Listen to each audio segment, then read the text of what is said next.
Everyone, welcome to my channel. I am Khushi और exam Saathi and CA foundation student. और guys, मैंने 15 days study challenge लिया था before Diwali preparation. मुझे कितने कवर करने थे, मुझे कौन से टॉपिक पढ़ने थे, मुझे कितना सिलेबस कंप्लीट करना था, तो इससे रिलेटेड ही ये वीडियो है। तो चलो इस वीडियो का स्टार्ट करते हैं।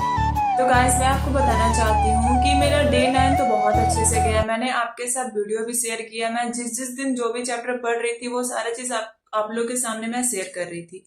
लेकिन मेरा डे 10 और डे 11 और इसके आगे में मेरा जो 15 डेज का चैलेंज था वो मैं डे 11 के साथ खत्म करना चाहती हूँ, क्योंकि दिवाली की वजह से मेरे घर पे साफ सफाई चल रही है और इस चलते मैं थोड़ा बिजी चल रही हूँ। तो मैं जो भी पढ़ रही हूँ उसका मैं वीडियो शूट नहीं कर पा रही हूँ गाइस।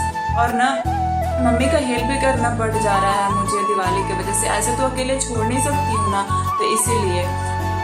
तो चलो इस वीडियो में मैं आपको दिखाऊंगी कि मैंने डे 10 और डे 11 में मैंने क्या पढ़ा है, कौन से सब्जेक्ट पे ज़्यादा फोकस किया है, वो सारा चीज़ मैं आपको इस वीडियो में दिखाऊंगी। और इसी के साथ डे 11 के साथ मेरा ये चैलेंज मैं आज का ख़त्म करती हूँ।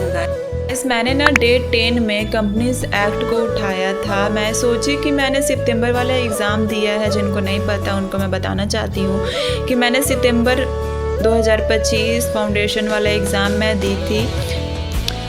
मेरे लॉ में चैप्टर जो है मैं पहले से पढ़ चुकी हूँ, तो मैंने सोचा कि अभी राइटिंग प्रैक्टिस कर लूँगी। ऐसे मुझे पता चलेगा कि मेरे माइंड में अभी तक कितना कुछ बचा हुआ है, याद है या फिर मैं भूल चुकी हूँ। तो वही मैं टेस्ट करने के लिए मैं सोची कि मैं रात में लेकर के बैठ जाती थी लॉ को। मैं डे 10 में मैंने लॉ लेकर के बैठा था। मैंने सोचा कि कंपनी एक्ट से उठाती हूँ और मेरे दिमाग में जितने भी हर टॉपिक वाइज मैं लिख रही थी गाइस। जैसे कि देखो आपको बताती हूँ,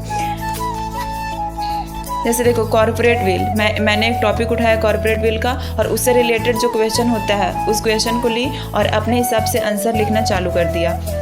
इसी तरीके से मैंने मैंने कंपनी एक्ट से स्टार्ट किया था गाइस। और ना जितना भी मेरे माइंड में था, जिस तरीके से मैं लिख सकती थी, मैं वो सारा लिख रही थी। इससे क्या होगा ना कि इससे मुझे पता चला कि हाँ मुझे मेरा लेवल कितना पानी में है और मुझे कितना भी याद है एग्ज़ाम के बाद, वो सब मैं चेक कर रही थी। तो देखो मैंने कंपनीज एक्ट पे ज़्यादा फोकस किया था। मैंने टॉपिक वाइज हर एक टॉपिक को बुक से देखने के बाद हर एक टॉपिक के क्वेश्चन उठाए और उसके अपने तरीके से राइटिंग प्रैक्टिस करना स्टार्ट किया।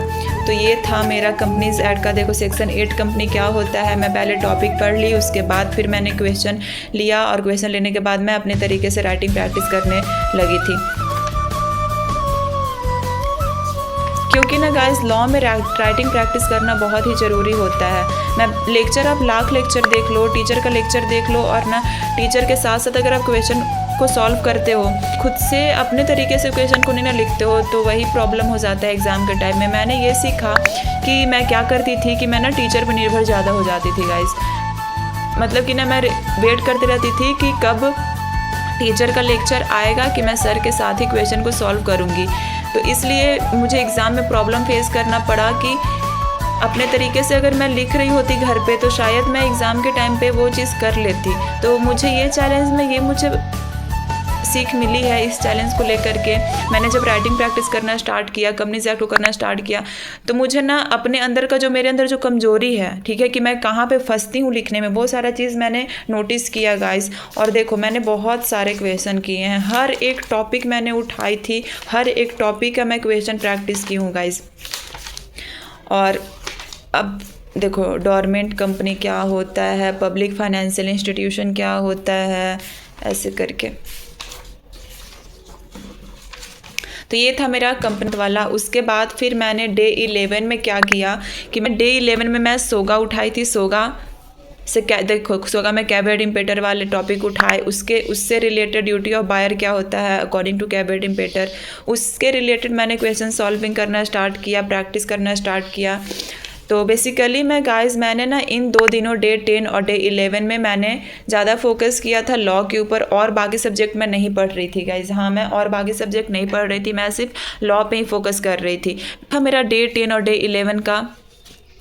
और गाइस मैं राइटिंग प्रैक्टिस कर रही थी ना, तो देखो मैंने ना जितना भी राइटिंग प्रैक्टिस किया हर एक टॉपिक का, वो मैं ऐसे मर्ज करके रख ली हूँ, ताकि ना देखो क्वेश्चन तो आते हैं इसी से रिलेटेड, ठीक है, आगे पीछे बस थोड़ा बहुत चेंजेस रहता है, लेकिन क्वेश्चन जो सारे होते हैं वो हर टॉपिक के मतलब कि जुड़ा हुआ ही होता है, ऐसा ही होता है। तो मैं ऐसे करके रख ली हूँ ना, ताकि मैं देखो, एक तो मैं अपने से खुद से लिखी हूँ, ठीक है, तो अगर ऐसा क्वेश्चन मुझे बाद में दिखेगा तो मैं ये पेपर देखूंगी तो मुझे एक बार दिमाग में रिकॉल हो जाएगा कि हाँ ऐसे ये क्वेश्चन बनेगा, इसका क्या मतलब होता है, कैसे करना है क्या नहीं। जो होप गाइस आप लोग समझ रहे होगे मैं क्या कहना चाहती हूँ।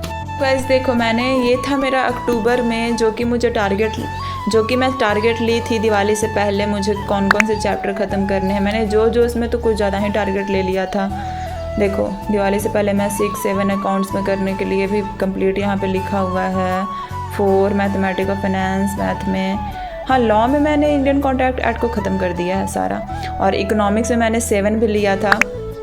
तो ये जो है ना, अकाउंट्स में 6-7, मैथ में 4 और इकोनॉमिक्स में 7 चैप्टर ये नहीं हुए हैं, लेकिन ये हो चुका है मेरा थ्योरी। अकाउंट से मेरे अकाउंटिंग प्रोसेस मैंने ख़त्म कर लिया है, BRS वाले मैंने ख़त्म कर लिया है, मैथ में रेशियो और इक्वेशन मेरे ख़त्म हो चुके हैं, लॉ में पूरा इंडियन कॉन्ट्रैक्ट एक्ट ख़त्म कर चुकी हूँ। बस मुझे दिवाली के बाद एक बार रिवाइज़ करने हैं और अच्छे से इस पर फोकस करना है।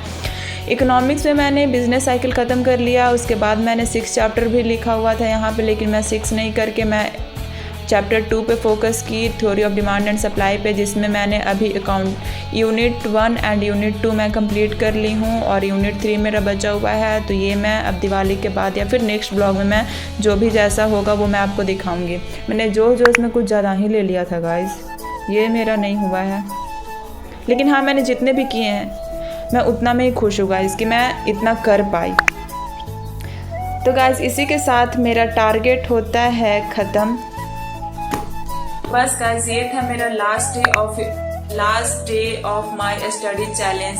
11 दिन तक कंसिस्टेंसी मेंटेन करना इजी नहीं था गाइज़, पर मैंने अपनी पूरी एनर्जी और कंसिस्टेंसी से ट्राई किया, और ये चैलेंज लेने में कभी थकान, कभी प्रेशर, और हर एक दिन मुझे नया लेसन मिला। साथ में मेरे कॉलेज के एग्ज़ाम भी चल रहे थे। इन दिनों ये सारा दिन मेरे लिए हेक्टिक भी जा रहा था और मुझे थोड़ा मज़ा भी आ रहा था। मैं अपना कोशिश कर रही थी कि अपना सारा कवर करूं और आप लोगों के साथ शेयर करूं। अगर मैं ये 15 डेज़ का चैलेंज नहीं लेती तो शायद मेरा कवर नहीं हो पाता syllabus.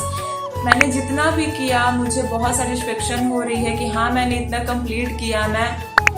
And a big thank you to everyone who watched, supported and motivated me throughout this journey of 15 days of study challenge. So guys, let's keep growing and learning. Challenge खत्म हुआ है guys, journey अभी खत्म नहीं हुई है। अब next blog में कुछ एक्साइटिंग लेकर आऊँगी, तो स्टे ट्यून और लाइक शेयर सब्सक्राइब करना मत भूलना guys. बाय।